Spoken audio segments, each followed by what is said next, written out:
पाहिजे अध्यक्ष महाराज, आपल्याला विनंती आहे आणि खूप खूप धन्यवाद की तुम्ही बोलण्याची संधी दिली.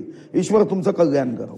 ज्यांनी आयुष्यामध्ये इतका त्रास भोगला, त्यांना टीए नव्हता, डीए नव्हता, भत्ता नव्हता, गाडी नव्हती, बंगला नव्हता, पगार नव्हता, कोणतेच मार्ग नव्हते. आपला जीव महाराष्ट्राचा आमचा स्वाभिमान आहे. मला कमीत कमी या अहवालावर आपल्याकडून अपेक्षा आहे की हा अहवाल म्हणजे फक्त एक प्रोसिजरचा भाग नसावा. किती अधिकाऱ्यांना तुम्ही चौकशी करून निलंबित केलाय? ते अधिकारी नसती निपटारा कायदा आहे. तातडीची फाईल 1 दिवस, अति तातडीची तातडी 3 दिवस, साधारण फाईल 7 दिवस, कायदा आहे आपला. आणि याच्या बाबतीमध्ये नुसतं क्युरी काढायच्या. मग मी असं म्हणू का की यांनाही बर्फाच्या गादीवर झोपवा? मी असं म्हणू का यांनाही गरम तव्यावर झोपवा? अध्यक्ष महाराज, काय चालू आहे?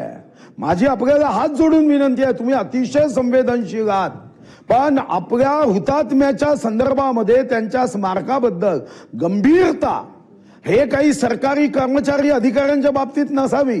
आम्ही लोकप्रतिनिधी, आमची संवेदनशीलता असावी. तुम्ही याची एक स्वतंत्र बैठक घ्या. 5-7 लोक निलंबित नाही, टर्मिनेट करू. आपण संविधानाच्या तरतुदीचा उपयोग करून टर्मिनेट करू. हे जी मुजोरी वाढताय ना अध्यक्ष महाराज, हे चांगलं नाही आहे. हे नवीन करप्शन मॅनेजमेंट, जे नवीन मॅनेजमेंट पैदा झालं आहे, जे IIM मध्ये पुढे शिकवावं लागेल, हे थांबवलं पाहिजे अध्यक्ष महाराज. आपल्याला विनंती आहे आणि खूप खूप धन्यवाद की तुम्ही बोलण्याची संधी दिली. ईश्वर तुमचं कल्याण करो.